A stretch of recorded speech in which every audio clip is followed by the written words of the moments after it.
Good thing. So what do you guys say? Respect. Remember, this is a respect, and I'm expecting you guys, when you see me in a corridor, don't say, hey, Yaki, but you say respect. All right? Remember that. That's the first important lesson of today. So, yeah, don't forget it. So keep it respect all the time with you. Okay. Hey, what's going to happen today is going to be one of those times that it's going to change your life. When you step off from this lecture room, you will not be the same person anymore. You know, this is going to be something that you're never going to forget. You know, one of these, I don't know, what are the big milestones in your life? Getting high school diploma, getting married, stuff like that. This goes in the same category. So this is going to be a highlight of your life.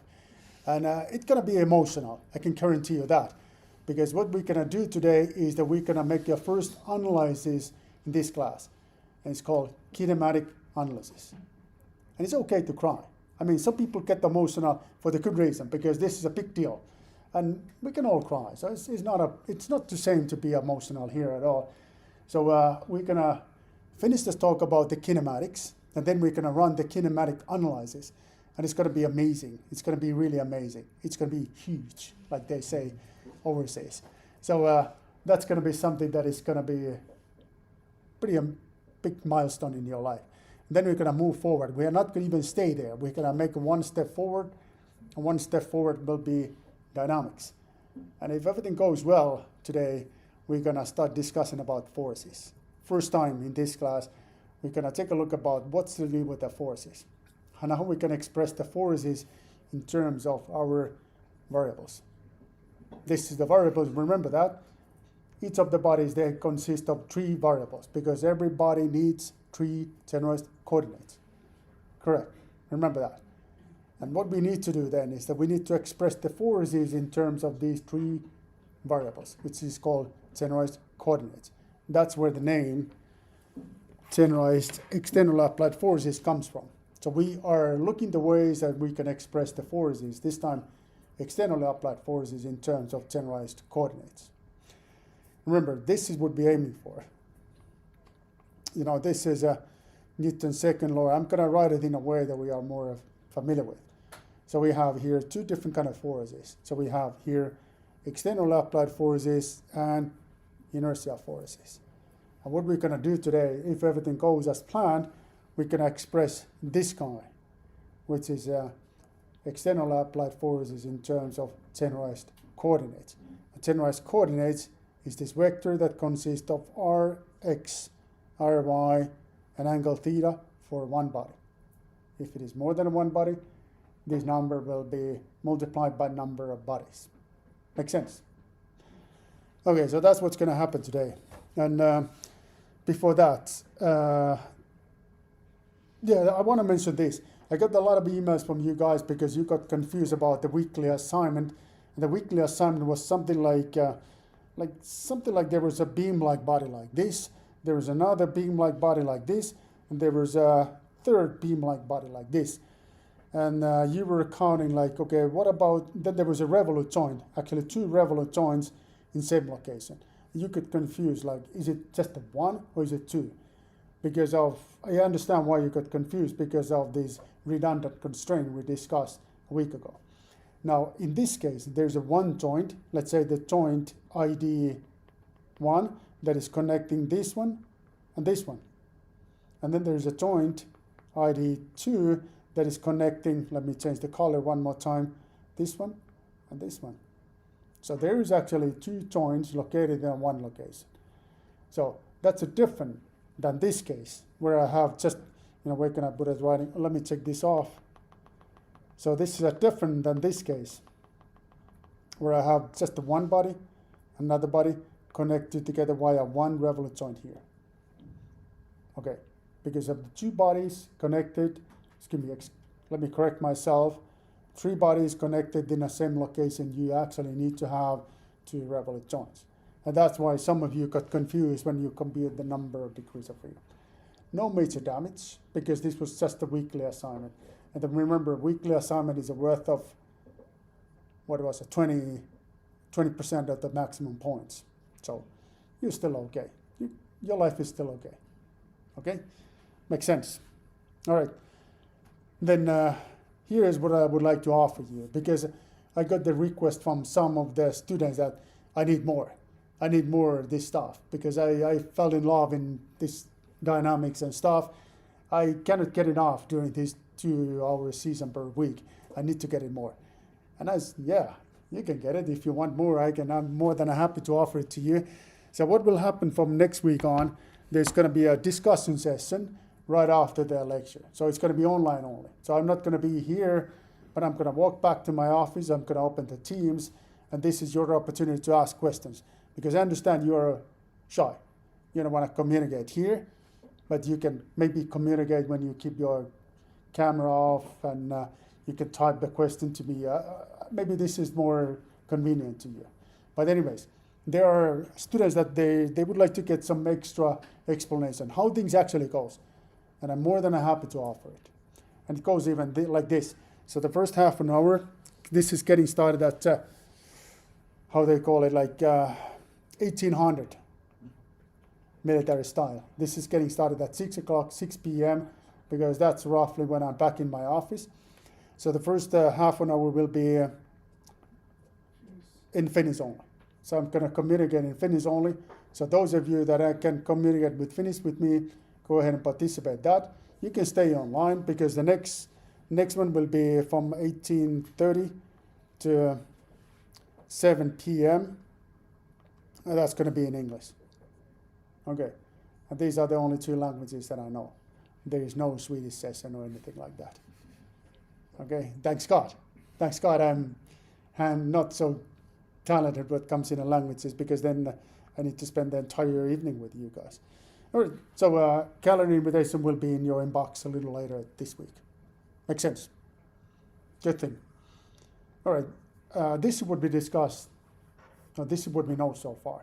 So we know that a multi-body system is a system that consists of multiple bodies. Each of the bodies are connected together via joints, which is constraints. They are expressed mathematically by constraint. So if I have here a joint, like hypothetically, joint ID2, it consists of a certain number of constraint equations that are a function of generalized coordinates. What are the generalized coordinates then? Generalized coordinates are variables that are describing each of the bodies in your system. And every body needs 3 generalized coordinates. What are these 3 generalized coordinates?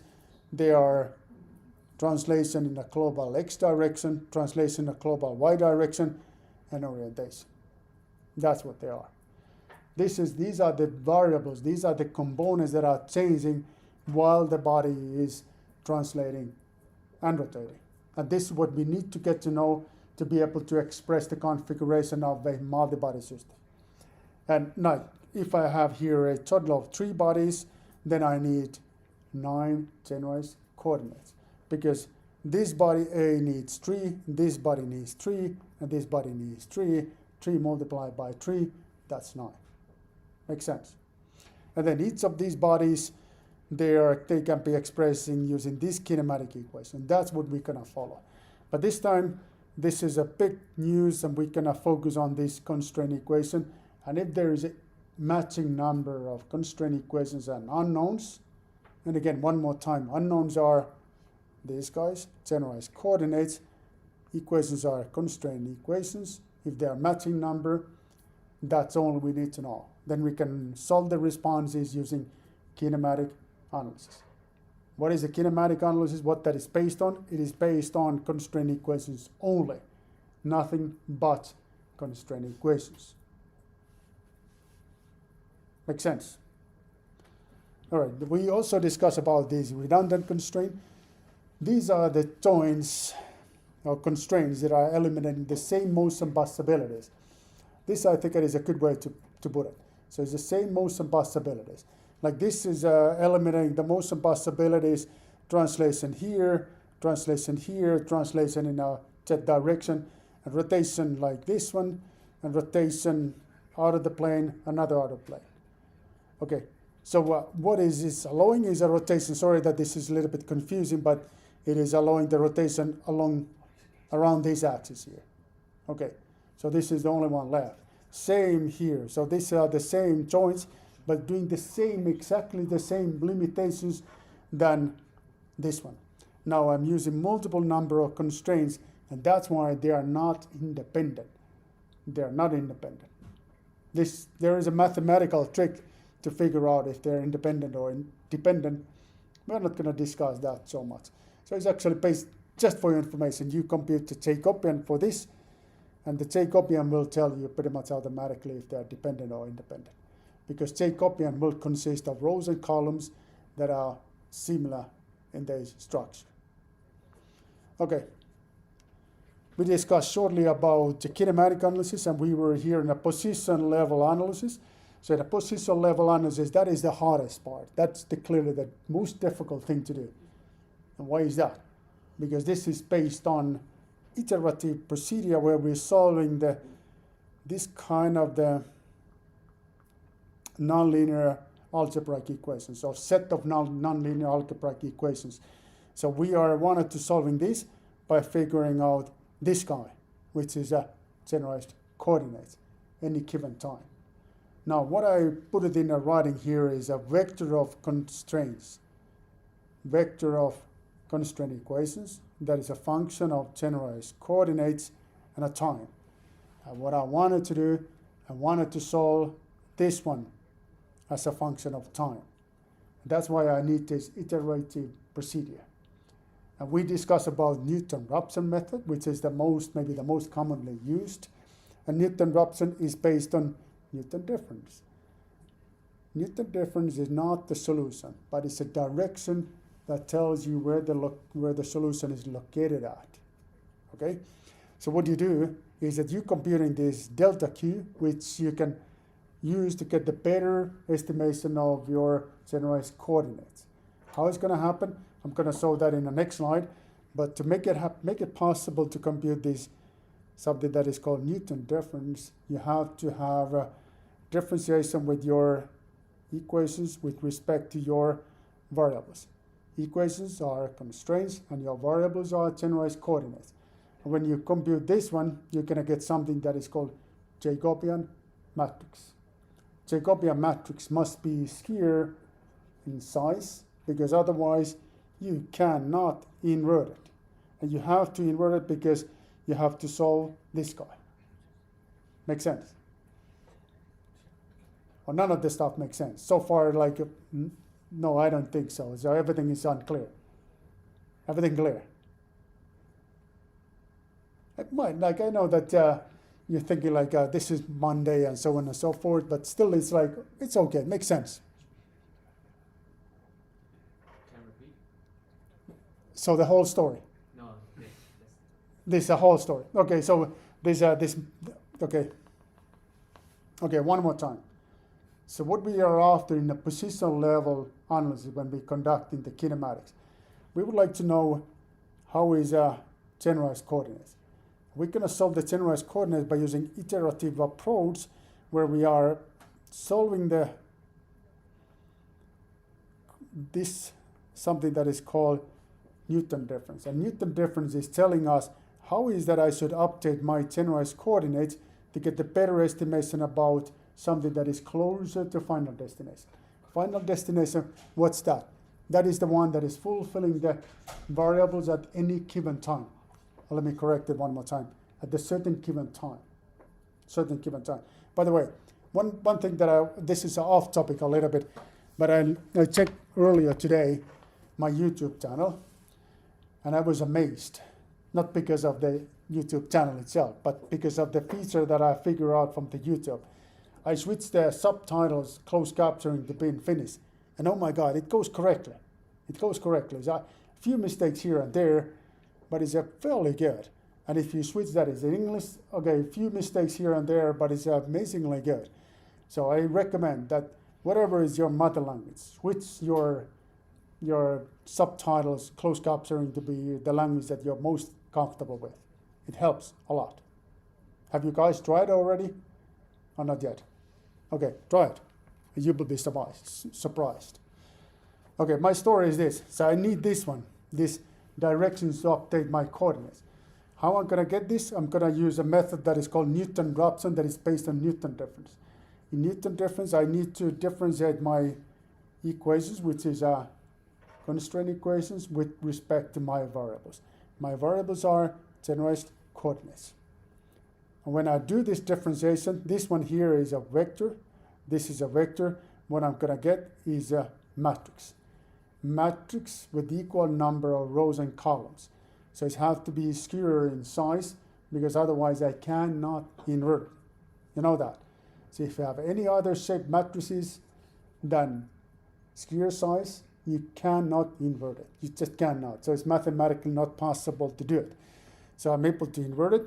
And when I multiply the inverted Jacobian by my minus of my constraints, I will get my Jacobian.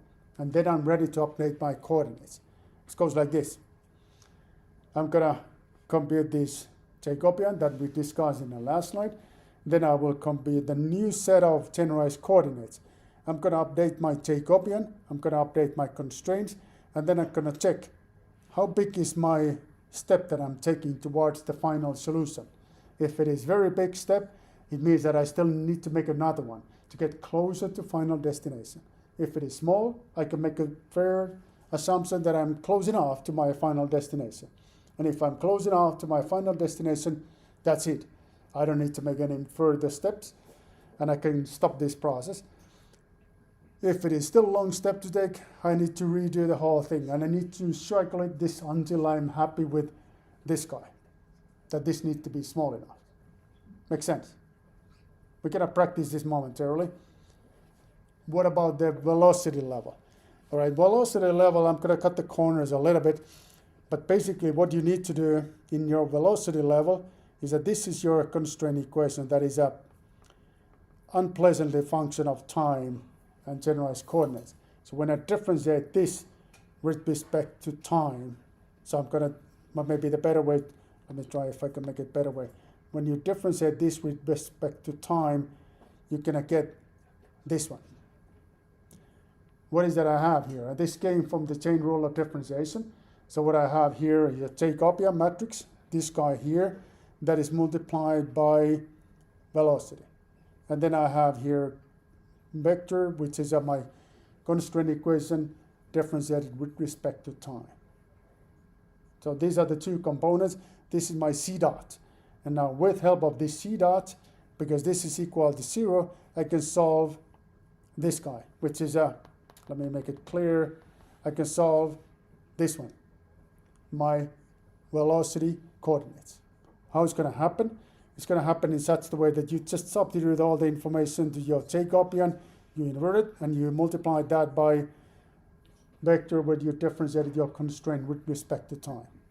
You know, make sure you understand this. This is a CT. Got it. Okay? What about the velocity level? Oh yeah, that's going to be a big mess, because what you need to do here is that you need to take this one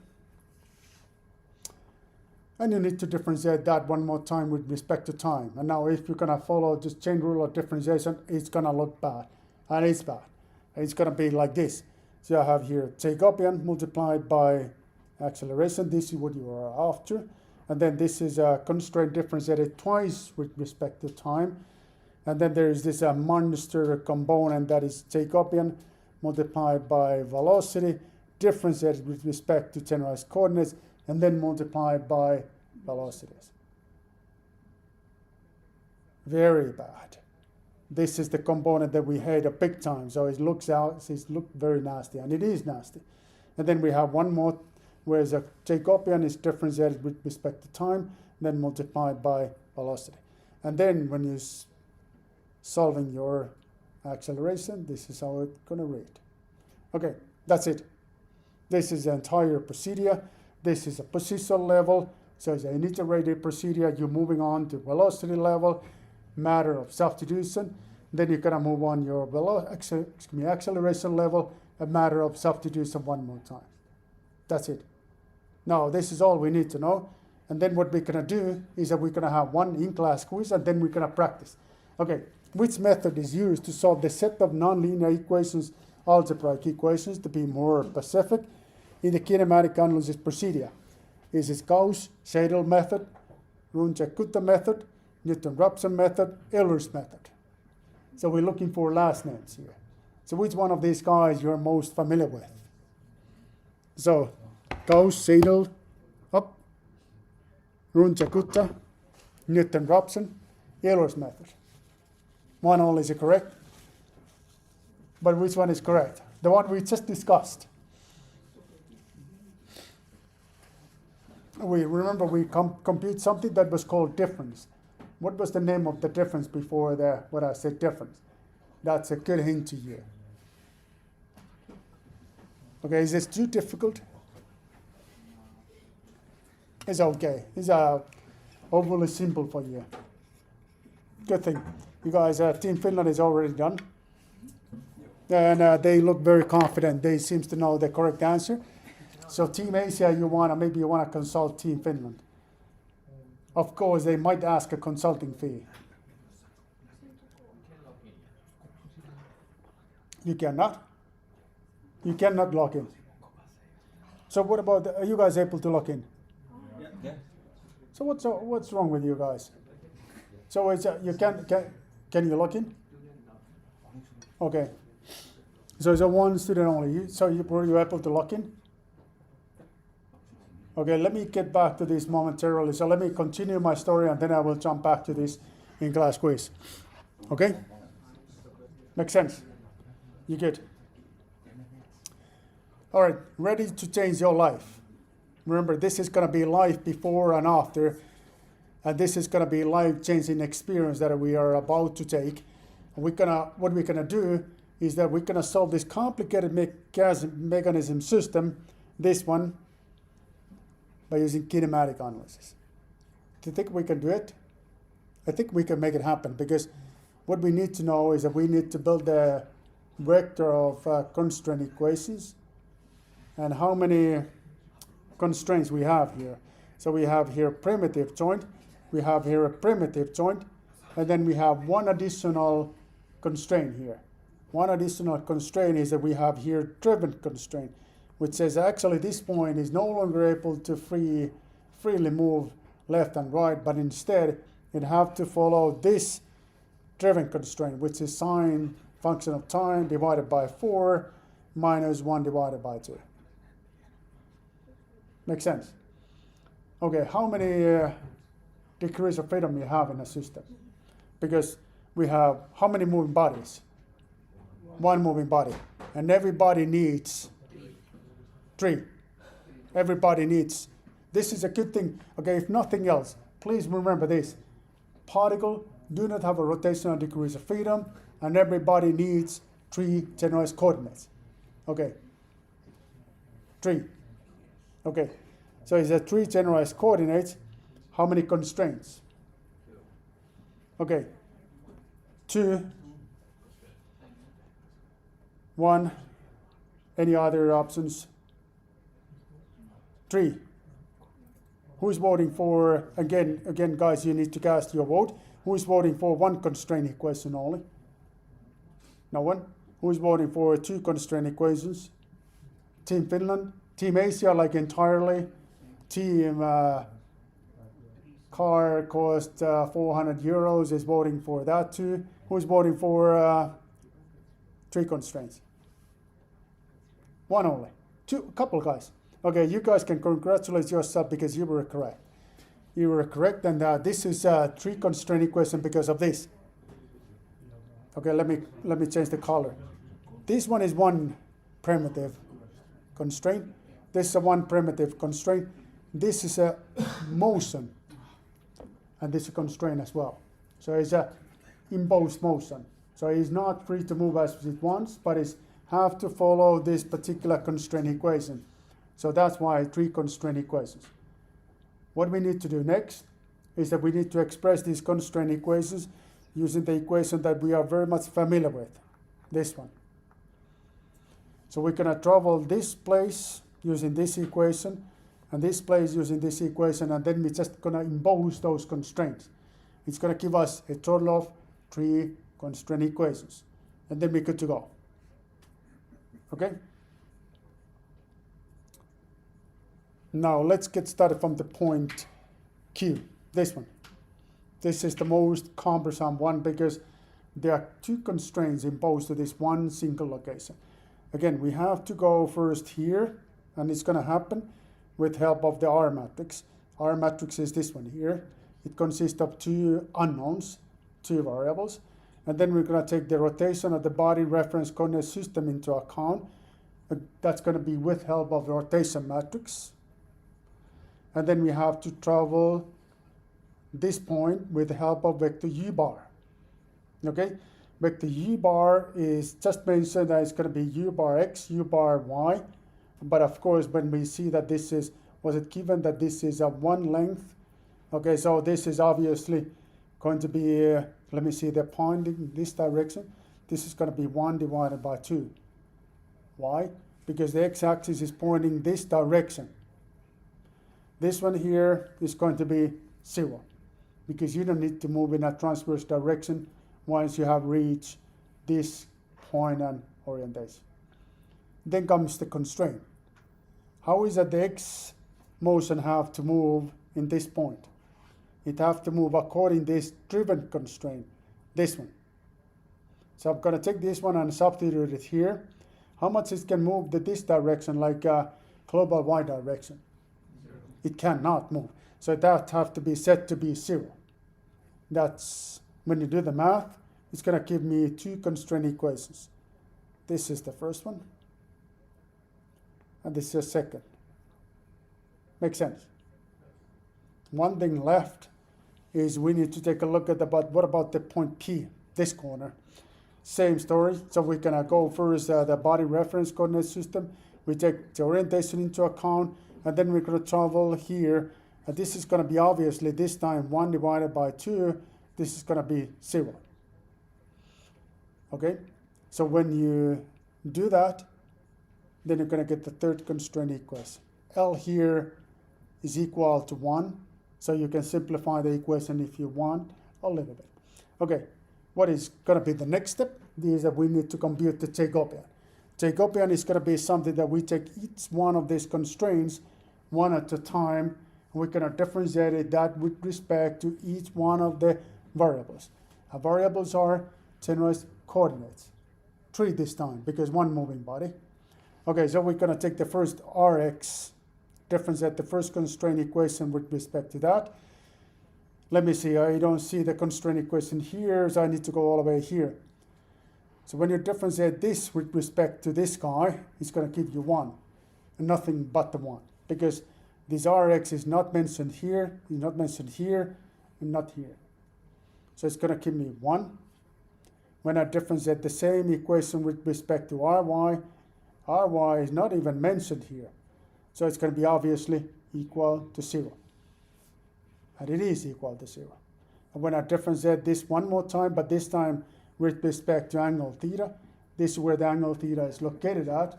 So when I do the differentiation, it's going to give me the L divided by 2 sine theta. Same for my next constraint. The next constraint is this one. Now I'm going to differentiate that again with respect to Rx. That's going to give me 0. Ry is going to give me 1. And here is then the theta. So it's going to give me minus cosine L divided by 2 angle theta. Okay? 1 is left. This one, when you differentiate that the same way, here is going to be 1. This is 0. This is minus L divided by 2 sine theta. That's your Jacobian. What's the number of degrees of freedom based on the Jacobian dimensions? My question was, what's the number of degrees of freedom? 0. How you know that it's 0? Because this is skewer matrix. It consists of 1, 2, 3 rows, 1, 2, 3 columns. So it's a same number of rows and columns. So this is theoretically invertible. Theoretically invertible. If it is really invertible or not, that's we are not sure this time. Okay? But there's at least theoretical opportunity that is invertible.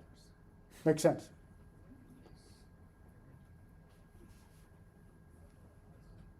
All good? Okay, and then here is how you can compute the Newton difference. It's a Newton difference. This was the method we're using. Now we are in a minute we're going to take a look at how you guys are doing in-class quiz. And this is, we cannot really solve this any more using symbolic tools.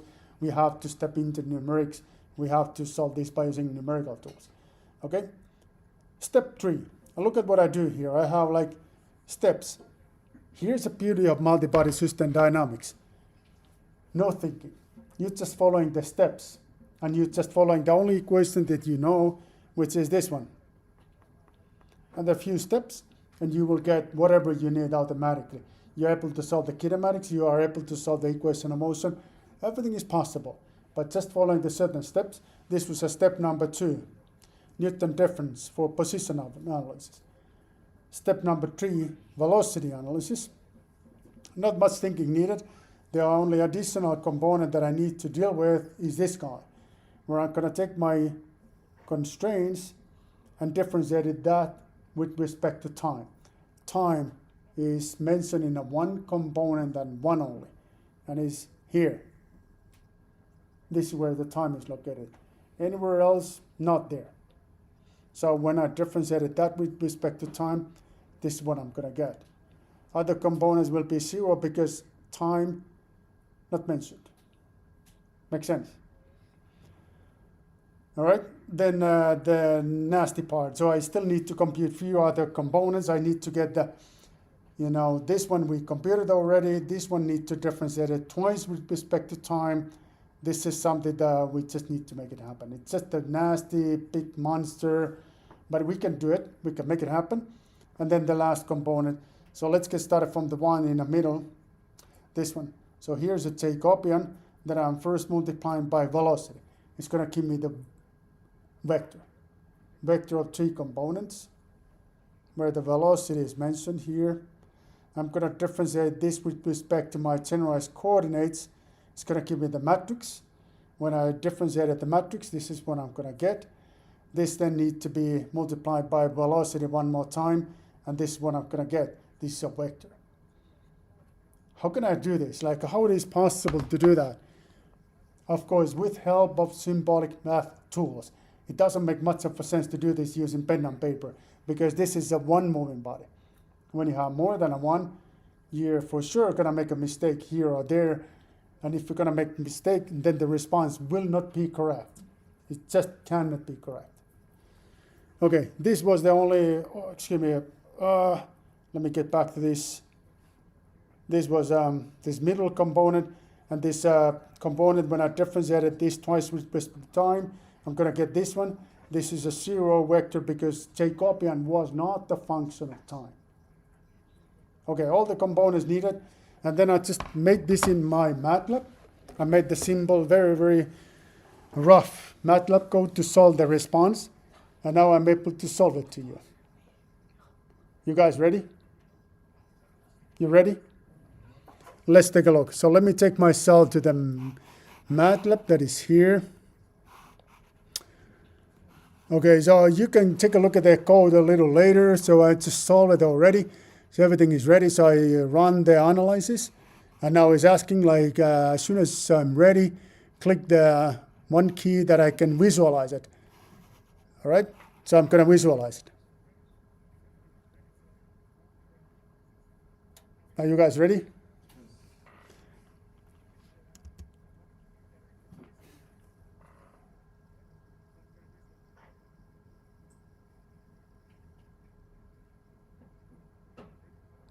Oh my God. You saw it? Who's crying? This is a big deal, like I promised. You're not going to be the same person when you came here, this lecture room, when you're leaving. And this is a reason. Because you saw it? Like, is this the best game ever? You guys were discussing about the game, I think, just before the lecture. How you guys like this game? Pretty nice. Okay, so let me summarize.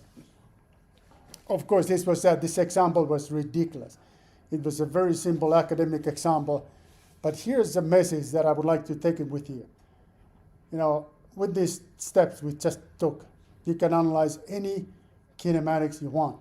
The same procedure, it doesn't matter if you're dealing with the one moving body, two moving bodies, or 100 moving bodies, you can make it happen. You just need to increase the size of the matrices and vectors. That's all you need to do. All you need to do. And you just scale your knowledge the whatever way you want. And that's the beauty of this approach. Because right from this on, any mechanism, any system you want, you can analyze by using kinematic analysis. Kinematic analysis.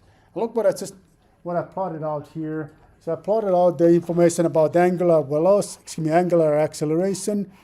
What else is here? Where is this figure? I suppose I was thinking that I have another stuff here too, but it's obviously just a one plot. But I can plot the position, velocity, each of these three generalized coordinates, and acceleration, of course. So position, velocity, and acceleration, each of these generalized coordinates. Amazing. Fantastic. No one is crying. You guys are not following my lecture at all. Or what's up with you guys? Are you just, badasses, and you're not getting emotional regardless of what? I guess. Okay. All right. So let me try to be emotional then. Let me take a look at the in-class quizzes, how we're doing there. Okay. So we got. Oh my God, so we have a best news ever. So we have, look at the number of students we have here. So this is a 97. Okay, but that makes me worried about the success rate, because usually the more the people, the lower the success rate. So what do you guys think was going to be the success rate today? 100? 85. 85. I think it's going to be 75. 75. More than 90. Okay, so the success rate today is.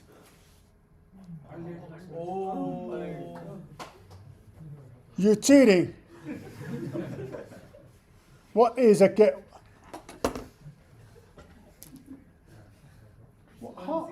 No, this is. There have to be some wrongdoing here, because this wasn't one of the easy questions, and you scored 100%. So I don't know if I should celebrate or what. You guys have the WhatsApp team, or how this went? Because I'm sure that there are online participants that are not paying much of attention to me unless there is an in-class quiz, and then they're guessing what is going to be the correct solution. Not bad. Should we call a rector? We good? Okay. All right. So let's continue then. Let me take myself back here. Where is my pen? Okay, this was a MATLAB code. We don't really care about how the MATLAB is built here. If you want to take a look, you can take a look at the details a little later, so we are not going to pay much of attention to that. Okay? But let me take a look at another. Here's a next in-class quiz already. Okay, information needed to be able to carry out kinematic analysis. Rotation of particle. Is this what you need to know to be able to conduct the kinematic analysis? Number of degrees of freedom. If you just know the number of degrees of freedom, can you then conduct kinematic analysis? And then forces imposed to the system. Forces. Then constraints and vector of generalized coordinates of the system. One all is correct. And this is not yet on, so it's going to be on momentarily. Okay, you guys go.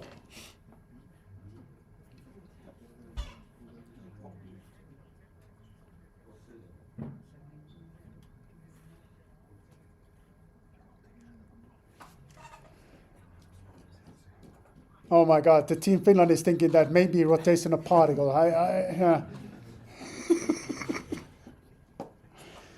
Maybe not. Maybe not. Maybe you want to rethink that.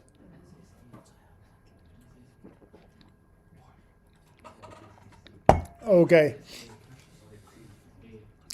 So now what follows is I have another example, which is two two bodies, two moving bodies, and one driven constraint. I would like to take a look at that too. So let's compute that one. So it's another example about kinematic analysis. And then once we're done with that, then I will have a few examples where the kinematic analysis is being used. But it's pretty commonly used analysis for figuring out the workspace, figuring out possible collisions, and so on and so forth. So we can take a look at what is a practical value of the skill we just learned. And then we're gonna move on to forces. And the first thing to do with is gonna be externally applied forces. How that sounds like. Okay, now my question to you guys, when you would like to have a break, would you like to have a break right now, or would you like to first take a look at another kinematics and then break? Which is your preference? Another Team Asia is saying another example. Others, Team Finland is comfortable with that. And the rest is, I don't care. So, makes sense. It's another example. Okay, so let me see how many answers. We have already 90 answers here. So if this two is going to be 100%, is it going to be 100%? This is so much more easier than the previous one. This is super easy. Okay, let me take a look. So it's going to be success rate is. Okay, this looks more normal. This looks like something that makes sense. Number of degrees of freedom have to be 0. This information only, you just cannot conduct kinematic analysis. Because what you need to know is you need to know the constraints. You need to know the generalized coordinates. That's an information you have to have. Otherwise, it's not going to fly. It's just not possible. We have not discussed about forces. And this is extremely important lesson to you. Because kinematic analysis is nothing to do with the forces whatsoever. So it's not about the force analysis, it's a motion analysis. So that's what it's about. And then the rotational particle, good news is this, no one was voting for this. So we're making some pretty serious progress here. Sounds good. Okay, one more example. And another example is this guy here. Something that we are familiar with. So this is a crankshaft mechanism consisting of body A and body B. How many constraints we have here? So this is one revolute joint, another revolute joint. Let's first compute how many generalized coordinates. How many variables? 6, because of 2 moving bodies, and every body needs 3 generalized coordinates. Okay, so it's just 6 generalized coordinates. So it's a body A, body B. So we have here one revolute joint, another one here. Then we have here primitive joint, and then we have here driven constraint. So that's one more minus. So that's a total of 6. So number of degrees of freedom, 0. So this is kinematically driven mechanism. So we can solve the response using nothing but constraint equations. How much we need to know about forces? Nothing. And why is that? Because constraints are always more powerful than any force in this planet. You can take something big forces, my muscles here. Even my muscles are not strong enough to break this system. And nothing can break it anymore. If my muscles cannot do it, that's it. So it's so strong. No forces in this planet can break the constraint equations because they are constraints. They're mathematical constraints. In real life, yeah, of course, you can break the joints. But this is not the real life. This is a representation of reality. Okay? Okay. So let's, the first thing to do, step number 1. Jacobian. What are the components needed to compute the Jacobian? We need to know constraints. We need to know generalized coordinates. Generalized coordinates, because of the 2 moving bodies, like we discussed earlier, consist of 6 components. And I have to have 6 constraint equations. Sorry that is a little bit of messy plotting here, but these first 2 constraints are related to these revolute joints. I'm not going to repeat it because we looked this a week ago. And then this one here is related to this joint here. And then this one here is related to this primitive joint. The one thing that is still left is driven constraint, this one. We have to describe that one. And when I make my math ready, my driven constraint reads like this. This is my sixth constraint, sixth. So now I have a total of 6 constraint equations, 6 variables. So my Jacobian will consist of 6 rows, 6 columns. So it's a square size matrix. I have a question. Yes, sir. Why is it L over 2 for the 6 constraints? So where is L divided by 2, For the 6 constraints. 6 constraints? This one. This is what you're asking. Yeah. Why is it? Why is that? Very good question. So let's take a look. I think that I want to take this a little bit of some of the drawings away. Not able to do it right now. Okay, let me change the color. Because what you need to do here is that you need to describe this point here using this equation that we are very much familiar with, this one. Okay, first what we do with this equation, we're going to go here. Okay, this is going to be then Rx, Ry, and then we're going to take the, sorry that this is a little bit messy, but then we're going to take this rotation matrix into account. What is left is the vector u bar. And we need to go this point.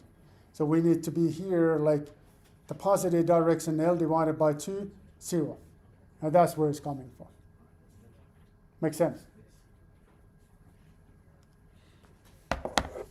This question was something that I appreciate a lot. So I know that the cafeteria is closing at 5 o'clock, but the next time I need to bring you a coffee coupon because I appreciate the questions like that. This is something that is extremely important. If you don't understand something, it is so important you raise your hand and say, hey, Aki, I think you are unclear here, so can you please repeat something? And I appreciate that. So I owe you coffee or tea or... Okay, thank you. So, okay, so you can have a coffee with me. No, you don't need to have it with me. You can have it by yourself. Okay, good thing. But anyone else, if you just raise your hand and say, Aki, I don't understand, I appreciate that big time. Because guess what your fellow students is thinking? He's in a panic. He or she is in a panic and thinking, oh my God, this I have no understanding. What the heck is this? So if you have the same thoughts, you're not the only one. Because this stuff is not easy. But it's going to be harder momentarily. So enjoy when you can. Okay, so we're here. So we have now 6 constraint equations. And we differentiated those 6 constraint equations with respect to variables. We were able to accomplish Jacobian matrix.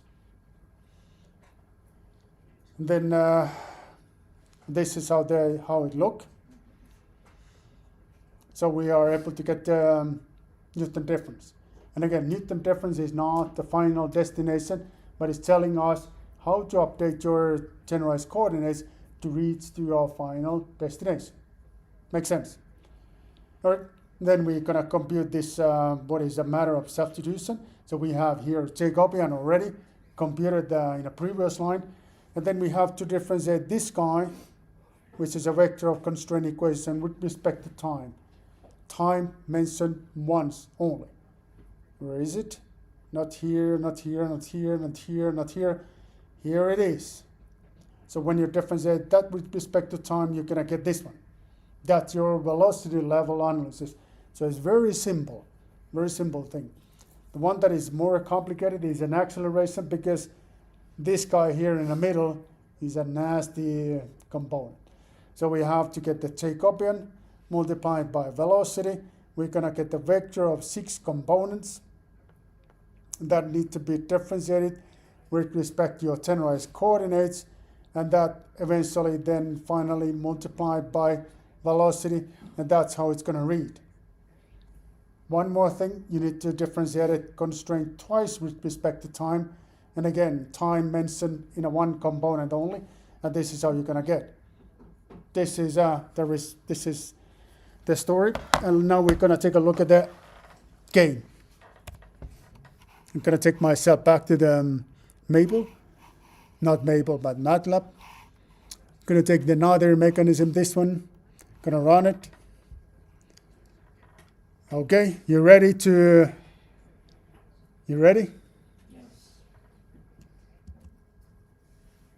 Oh, ooh. Whew. You see the same? You see the same that I see here? Amazing. Amazing. Yeah, of course, the visualization could be a little better, but you put a little bit of imagination on top of that, and it looks like the best game ever. 2 bars are moving like this. Woo!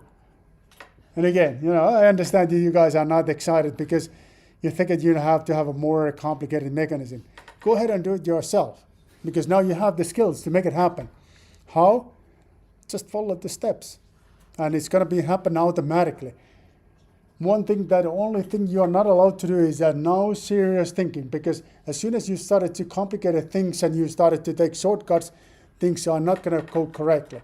Just follow this procedure over and over again, and you can analyze whatever mechanism you want. Okay, one more thing. So we know the kinematics, and kinematics is not about forces. It's not about forces. It's about the motion only. And that's it. That's it. So let me see what follows after this. I have this one slide that shows where is that you can use this kinematic analysis. Of course, robotics, path planning, joint motion analysis, the robot arms. That's something that is very often used. Automotive engineering, suspension and steering mechanism to see, how is that if you rotating your steering wheel, how is that the wheels are moving. So this is a kinematics, aerospace application, landing gear, that's one thing. Biomechanics, sports science, you can use that too. Manufacturing machinery, you can do it there. So those are the few examples where you can make a use of kinematic analysis. No forces, just kinematics. Now, that's the end of the story about no forces. Now we're going to move on, and we're going to start discussing about what it matters or what it happens when we have forces involved. And now we're going to go back to this one, which is basically saying that system is in a dynamic equilibrium when the externally applied force is minus inertial force is equal to 0. And then what we're going to do is that we're going to simply express this one and this one in terms of generalized coordinates, variables. Why variables? Because we need to know them. We need to know the responses. Now, basically, so how can I say it? Dynamic analysis is something that forces. This is what you know, and you go for positions, velocities, and acceleration.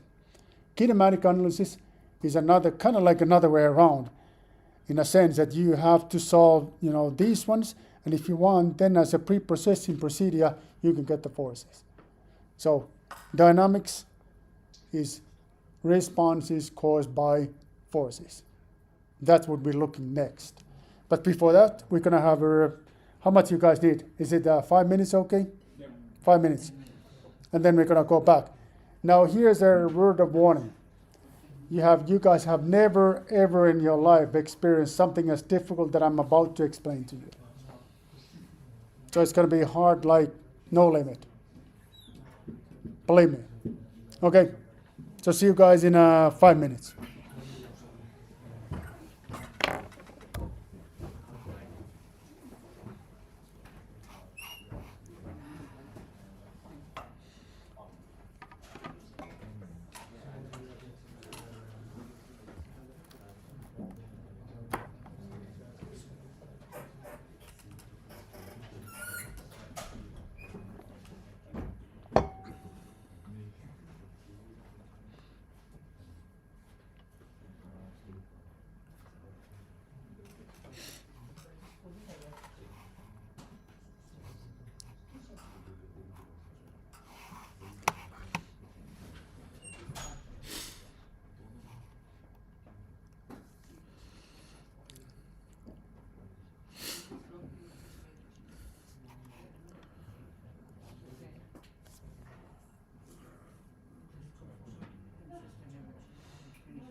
Vaissimalla puhuu emakkaraa.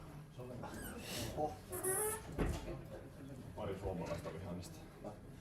Onko tää niinku pyörittely? Ei oo pekoniin. Pitää sota eka vähän tuli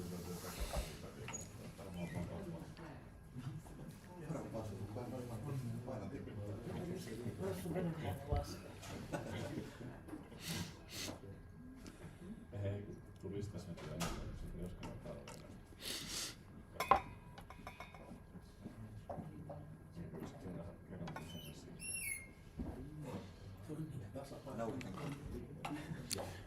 Otetaan vielä Team Aasia. Nekin lähti. Mitä? Ette ollut ainoita, joo.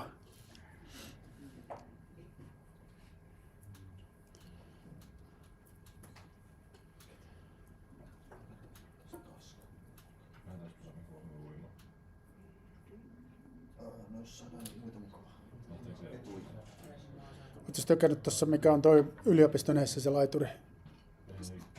Hallissa. Tykkäätte lämpimässä veessä. Joo. Okei. No, Se voi laittaa hyvin batterikalvoja, niin se on hyvä laittaa. Joo, okei. Sitä se salkaa.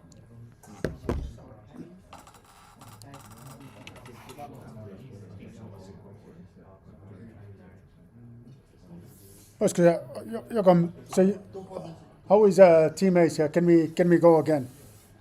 Let me just connect this one and then that's it.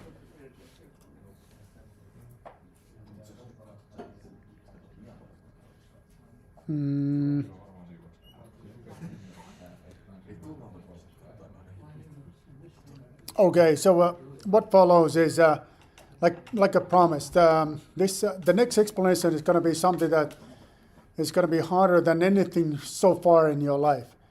But that's not enough. You know, what's going to follow the week after this is going to be the most cumbersome lecture in your career as a master level student. This is what I can guarantee you. So this is still warming up, but you can see that the level of difficulty we are dealing in rest of today's lecture is going to be, it's going to be very, very significant. It's not going to be easy to deal with. And why is that? Because we're going to take a look at the concept that is called virtual displacement. And virtual displacement itself doesn't make much of a sense to discuss that. But we're going to discuss about virtual work concept. And I'm 100% sure that you guys have heard about it before. So you're pretty sure that you heard about it, the concept of virtual work, virtual displacement, and so on and so forth. But I'm also pretty convinced that you haven't understood it before. Maybe we'll see how it's going to go. But we're going to take a look at this altogether another perspective.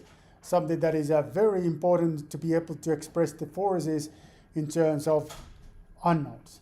That's basically the target that we are trying to do in the rest of the class today.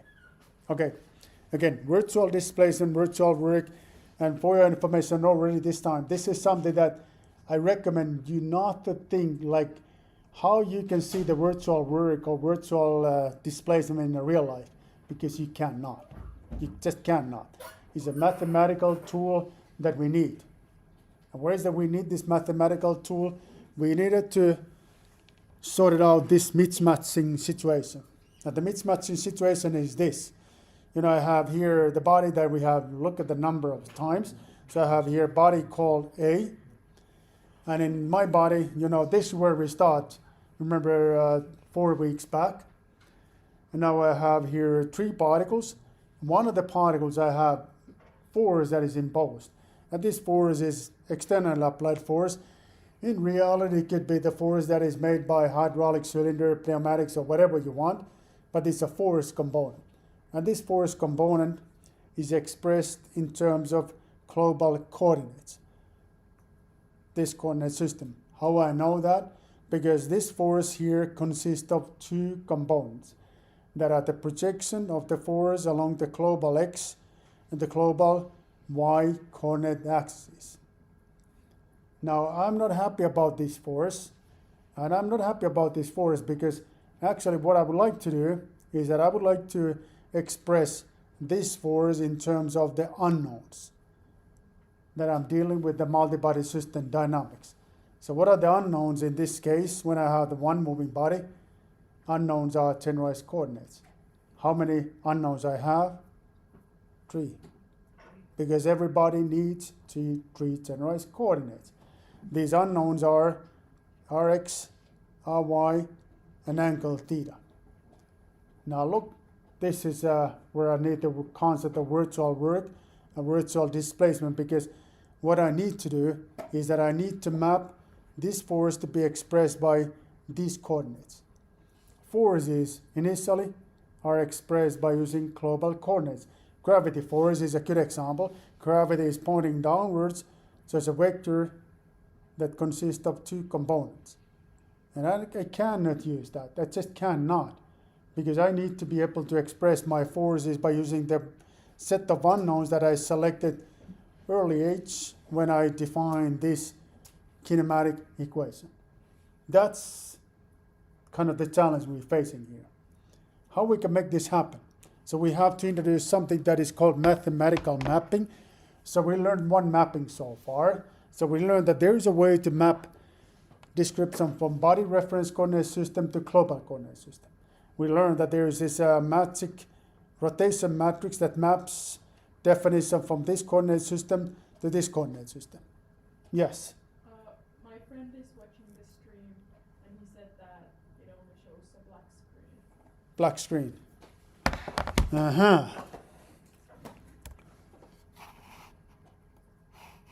Because I haven't put this on. What should I do? Guys, help me. So I don't want to get started from the very beginning, but I need to back up a little bit, I guess. Okay, that's a good news. So you guys can follow me better. An online participant, you just need to pay full attention to me. Full attention. All right. So I apologize in that. How is that it looks at the moment?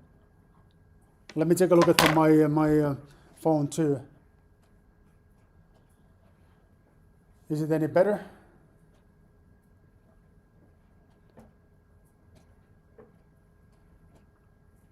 Still not perfect. How come it's like, is it that I'm just not live? I got the commercial. Another one. Can you ask from your friend how it looks? Yeah, it looks good. It looks good. No, it doesn't. It doesn't.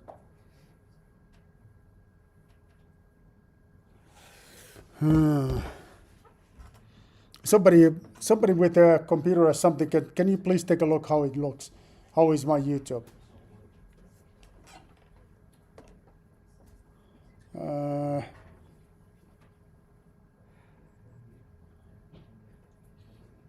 Sorry about this technical difficulty. So I guess that I need to take a look at my, where is that? Is channel.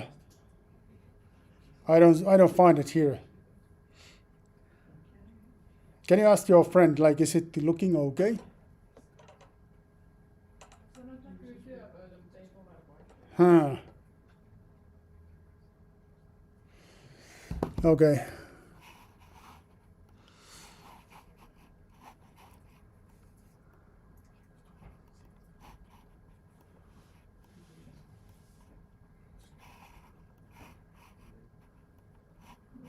It should be okay now. I think it should be okay, but it's a little hard to see, like, if I take it like this. Because there is a delay. Now it's perfect. Now it's perfect. Okay, thank you guys. Okay, one more time. So mission we have here is that we have to express the forces that are initially expressed by using global coordinates, like this one here, this force vector, that consists of components that are global x and global y axis related in terms of these coordinates. And these coordinates are called generalized coordinates. Okay, again, we have here like gravity force, which is expressed typically using global coordinates consisting of two components. That is, if I put here the force component will be x direction will be 0 and y direction will be mass multiplied by gravity constant. This force vector component consists of two components, two ones, first and second. And what I really wanted to do is that I wanted to express these forces in terms of generalized coordinates. And why is that? Because these are the ones that are telling me the responses. I need to know the responses, and to make it happen, I need to express my forces using the same world or same space, if you want to be more mathematical. Okay, so what we can do, we need to introduce the mapping from global x and y to these coordinates. This is what I'm looking for.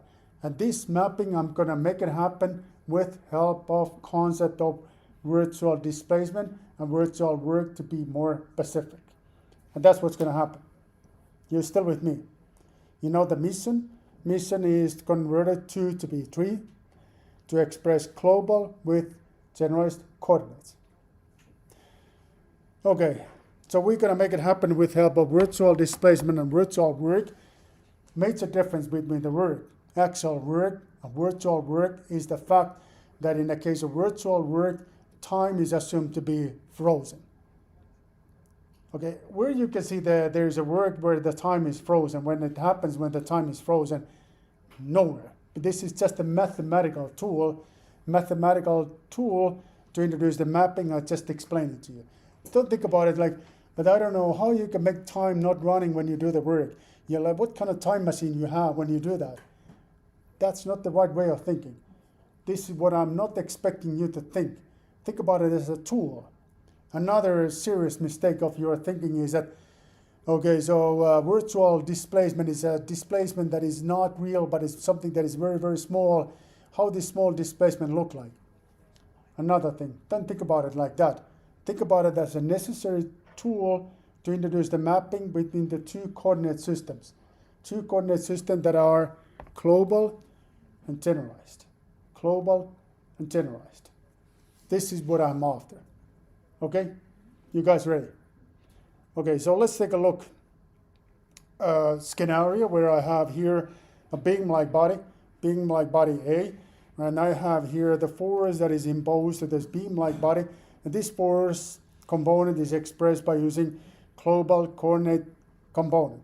So it consists of fx and fy, like this, two components along the global x and y axes.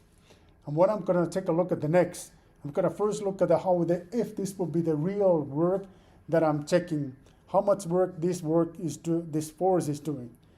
And the force is doing the work that is simply how much displacement is introduced in the direction of force. That is a definition of work. And I can take a look at that first. And then I'm going to very rapidly switch this expression to be virtual work and virtual displacement. Okay? So in a real world, so if I introduce the force here, I can express where the point is originally located, and it's going to be originally located here, this point. And because of the motion, it's going to be moving here, and this is going to be here expressed by using this one, another location. Make sense? And this is a force. How much is a work that is done? So it's moving here to here. So this is going to be my work done. So in the direction of force, I'm making amount of work that is a force multiplied by displacement in the direction of force. Make sense? This one here can be called as a delta R, this is a displacement in the direction of force.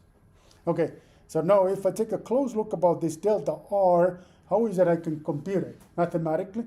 So I can compute it by differentiating the R, which is a position with respect to time, multiplied by how much time is running, and then this displacement with respect to my variables with respect to delta of these variables. Now, virtual work is like this one, with the big exception, where I'm saying that in the virtual work, time is not running, meaning that the time is not accounted. So I don't care about how much time it takes to do this displacement. So it meaning that I'm gonna simply ignore this component. I don't care about this component any longer, so I'm just ignoring it. Of course, this is what you just cannot do this in a real life because always the time is running.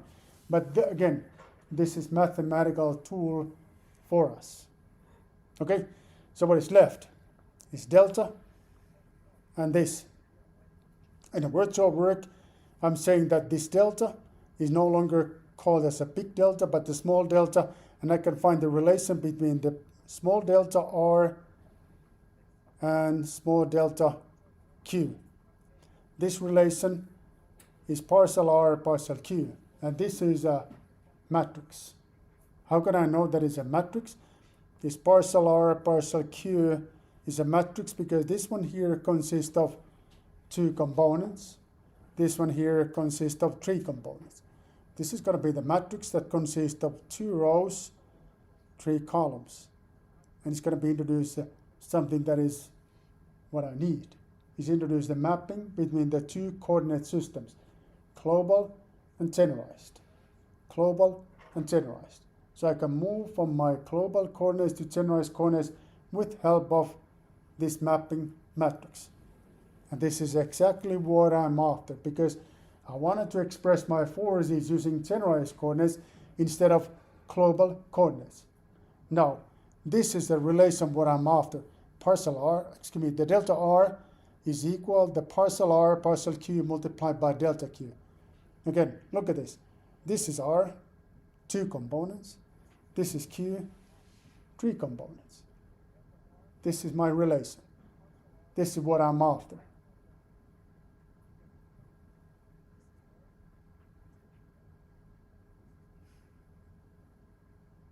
Pretty simple. You want more heat, I guess? Let's put more heat.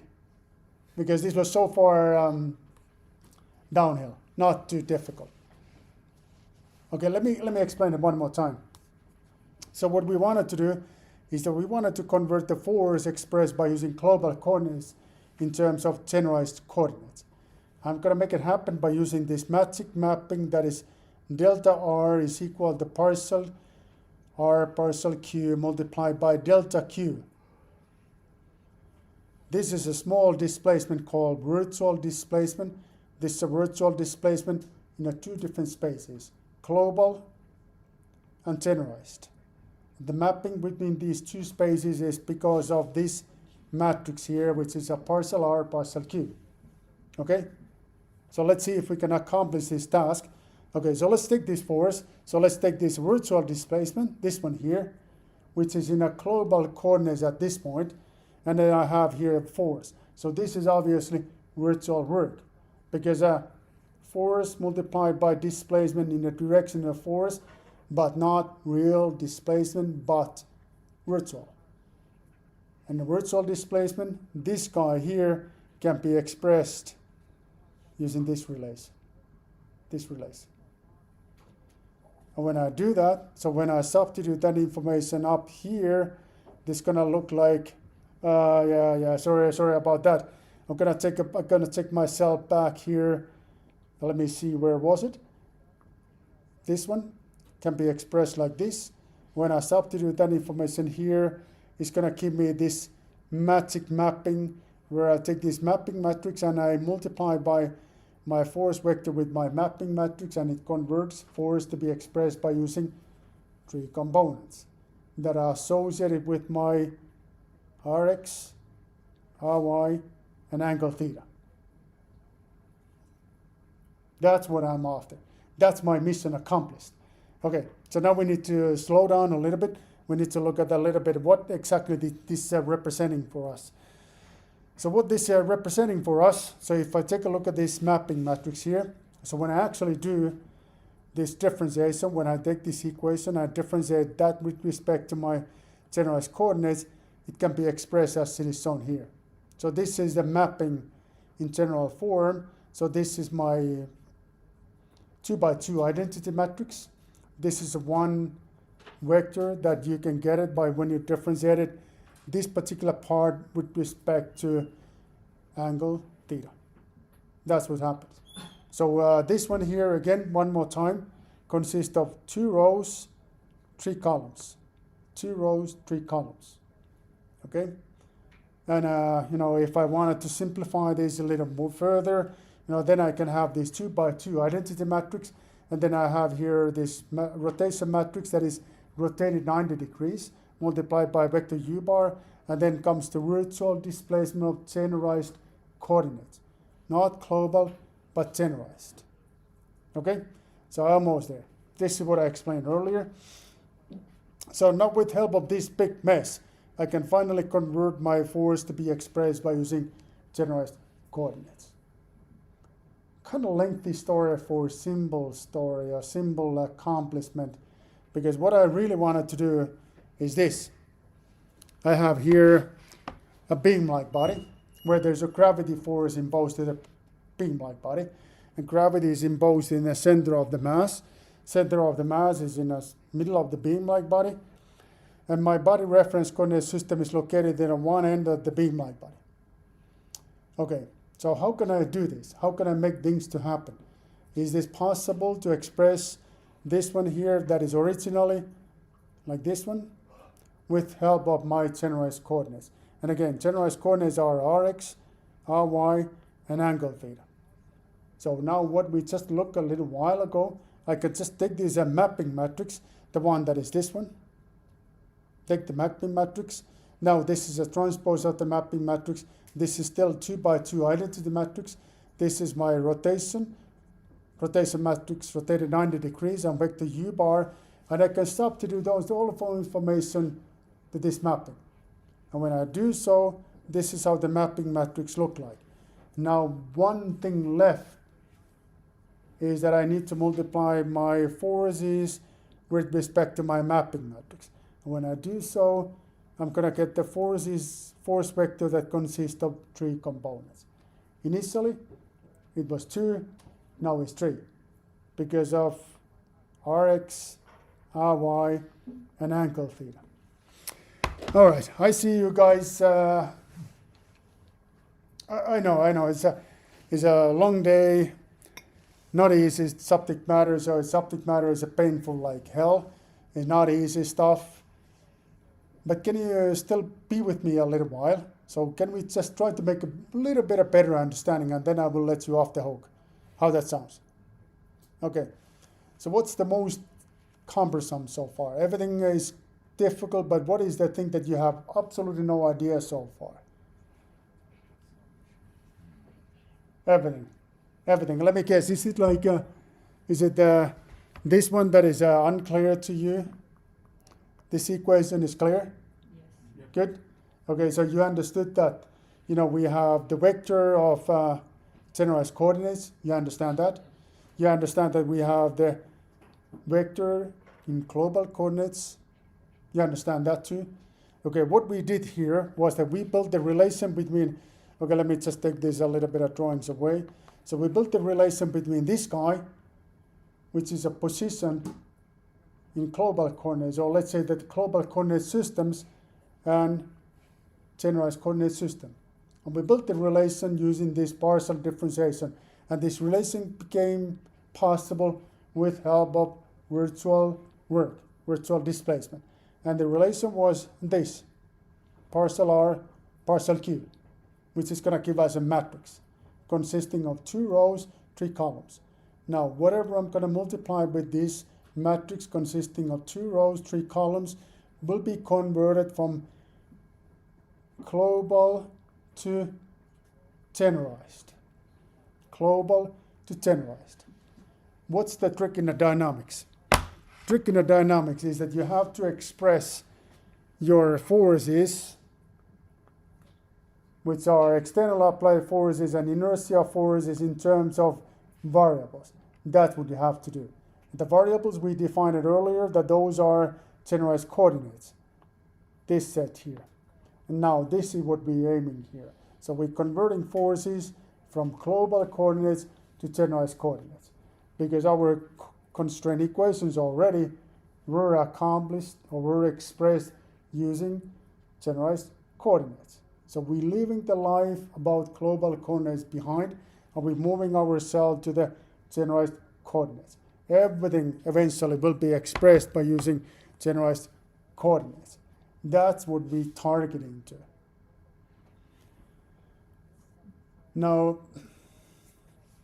actually, this subject matter of generalized coordinates is not as difficult that you might think it is, because if you take a close look about what we just were able to accomplish, originally the vector was like 0 minus mass multiplied by gravity constant. If you take a look at the first two components, they are not changed.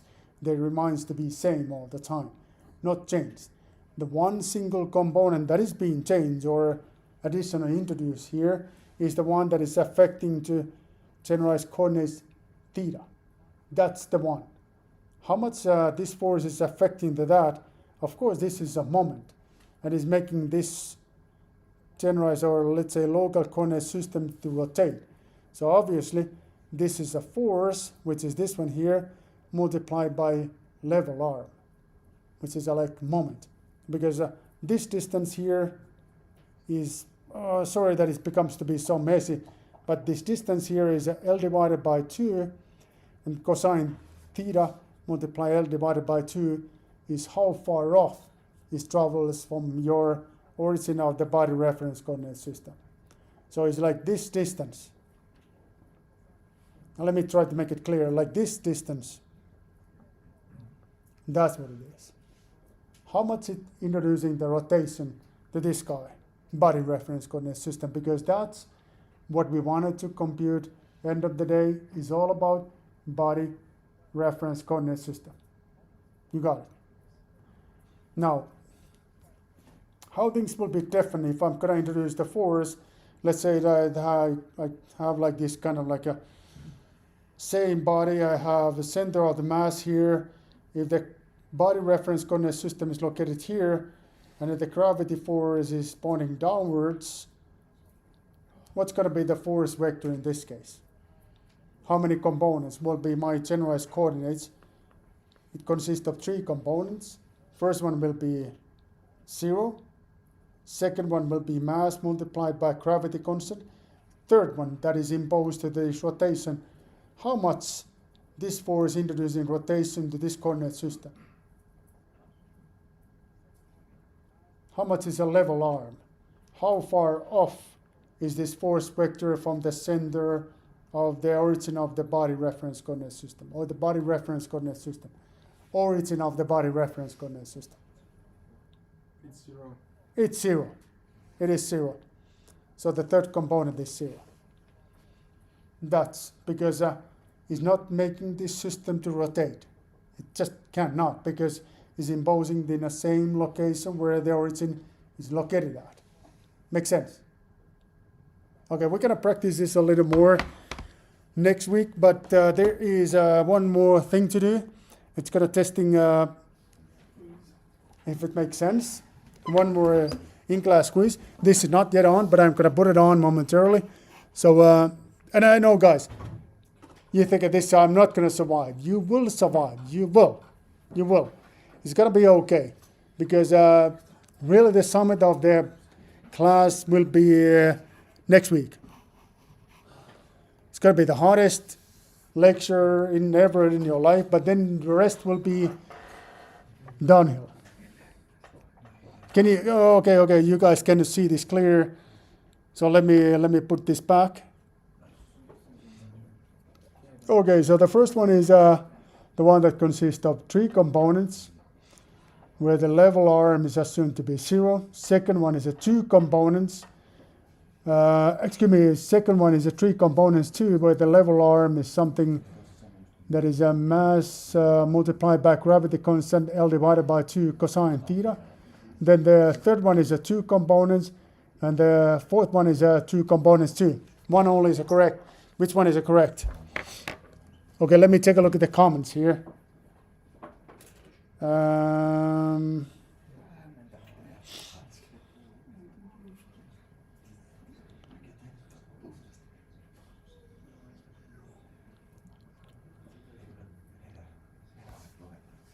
Okay.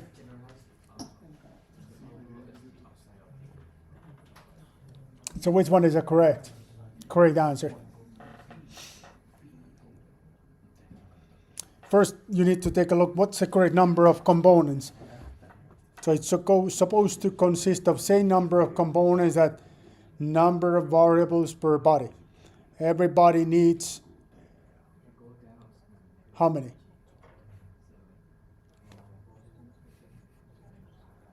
Okay. Can I take this off? You guys done? Okay. So, sorry that this is so small. 50 answers. 50. I guess that I need to keep this somehow. Let me put it one more time.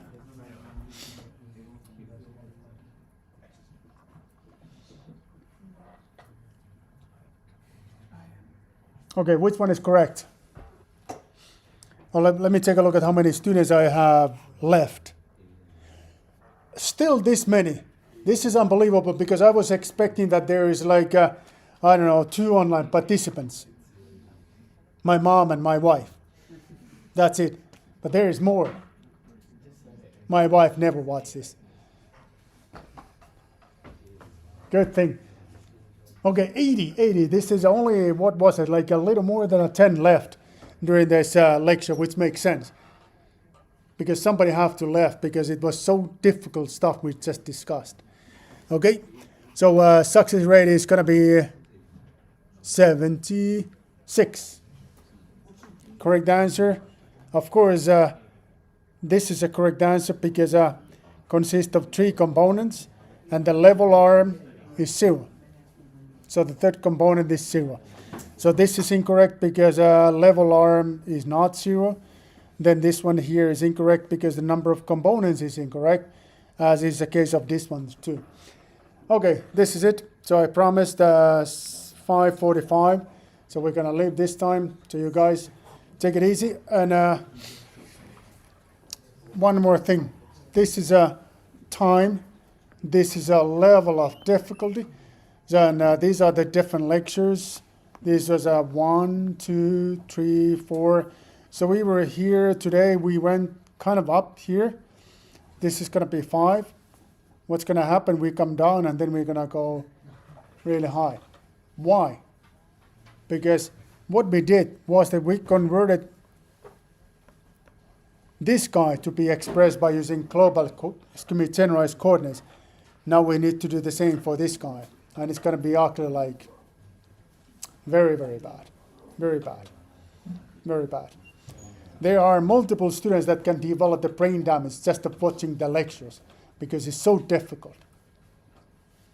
No compensation if you do so. But anyway, so this is it.